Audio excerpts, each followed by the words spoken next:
বিল্ডিংয়ের ফার্স্ট ফ্লোরে হচ্ছে হোটেল কোশে রেসিডেন্সি, যার রিসেপশন হচ্ছে এটা। দেখুন, এটা হচ্ছে রিসেপশন। চেক আউট টাইম হচ্ছে 12টা। ইউপিআই মোডে পেমেন্টের অপশান অবশ্যই আছে। আপনারা চাইলে ইউপিআই মোডে পেমেন্ট অবশ্যই। বলে রাখি, আমি নিজেও কিন্তু ইউপিআইতেই পেমেন্ট করেছি। আমার হোটেল ভাড়া একদিনের জন্য পড়েছে 1000 টাকা।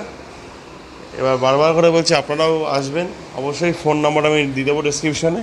ফোন করে দাম দর করে ফাইনাল প্রাইস নিয়ে তারপর আসবেন। কারণ সিজন ওয়াইজ তো হোটেলের প্রাইস যে কোনো টুরিস্ট স্পটেই চেঞ্জ হয়, আর তার জন্য আমি দাম নিয়ে কোনো সিওরিটি দেবো না। কিন্তু হোটেলটা পরিষ্কার পরিচ্ছন্ন, আপনারা দেখুন, সিঁড়িতে উঠে যথেষ্ট স্পেসিয়াস। এখানে এলে আপনার লাগেজ ফ্যাগেজ রেখে আপনি এখানে বসতে পারবেন যতক্ষণ না যদি রুম রেডি না হয়, বা আপনি এখানে দুজনের জন্য আরামসে থাকা যাবে। রুমে আপনার একটা চার্জিং পয়েন্ট আছে, ফ্যান আছে দেখতেই পাচ্ছেন, আরেকটি চার্জিং পয়েন্ট ওখানে আছে, লাইট আছে, ফ্যান আছে, একটা টয়লেট আছে। যার জন্য আমাদের জন্য নর্মালি যা যা থাকার দরকার একটা হোটেলের টয়লেটে সবই আছে। গিজার আছে,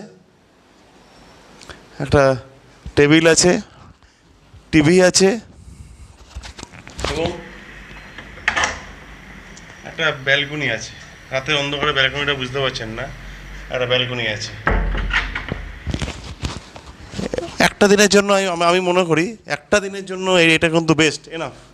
1000 টাকার মধ্যে একটি হোটেল, একটি রুম, এটা যথেষ্ট। তার জন্য যদি ভালো লাগে অবশ্যই আসবেন, থাকবেন। আশা করি আপনাদের ভালো লাগে, আমার যেমন ভালো লেগেছে আপনাদেরও ভালো লাগবে। সিম্পল 6 চট্টর মধ্যে ভালো রুম, সামনে বড় জায়গা আছে, লাগেজ ফ্যাগেজ রাখতে পারবেন। চলুন তাহলে আমি ফ্রেশ হয়ে নিই। আজকে ভিডিওটা আমি এখানেই শেষ করছি। আবার ভিডিও আমি কালকে দেখা হবে আপনার সাথে আমার দিরাং যাওয়ার পথে। চলুন আজকে বাই, গুড নাইট।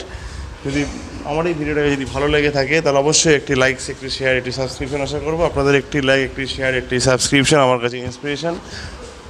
বাই।